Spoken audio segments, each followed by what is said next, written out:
Ghost Recon fans, your patience might finally be paying off. Leaked details about the next game in the series have hit the internet, and it looks like we're in for some major changes. Let's break down everything we know so far about the upcoming Ghost Recon game, codenamed Project Over. Before we begin, please subscribe to our channel and turn on that notification bell. Now let's get started. First up, the release window. According to Insider Gaming, we're looking at a target launch sometime between 2025 and 2026. That's still a ways off, but hey, at least we know it's coming, right? Now, here's where things get really interesting. The biggest bombshell from these leaks is that Project Over is reportedly switching to a first-person perspective. This is a huge departure from recent Ghost Recon games. While Wildlands and Breakpoint had optional first-person modes, the series has primarily been third-person since Ghost Recon Advanced Warfighter 2 back in 2007.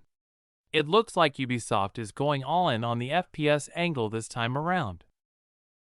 Speaking of changes, the leaks suggest that Project Over is taking heavy inspiration from the Modern Warfare series, both in terms of gameplay and tone.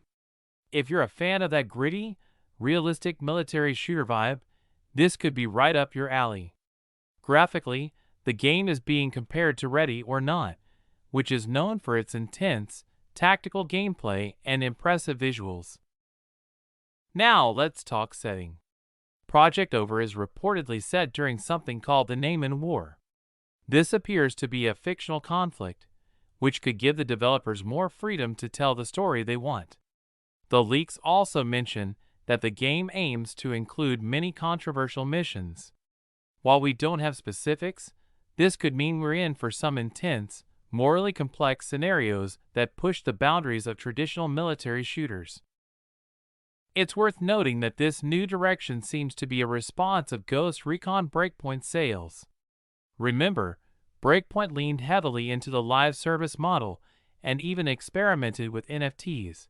Ubisoft shut down live service support for Breakpoint in April 2022, so it makes sense that they'd want to take the series in a fresh direction. Now, let's talk about what we don't know. The leaks don't mention anything about multiplayer or co-op features, which have been a big part of recent Ghost Recon games. It's also important to remember that while these leaks come from a reputable source, they're still unconfirmed. Game development is a long process, and things can change. What we're hearing about now might not reflect the final product we see in 2025 or 2026. So, what do you think about these potential changes for Ghost Recon? Are you excited about the shift to first person? Let me know in the comments below. That's all we know so far about Ghost Recon Project Over. Also, make sure you're subscribed to our channel to catch all the latest updates. Thanks for watching, and I'll see you in the next video.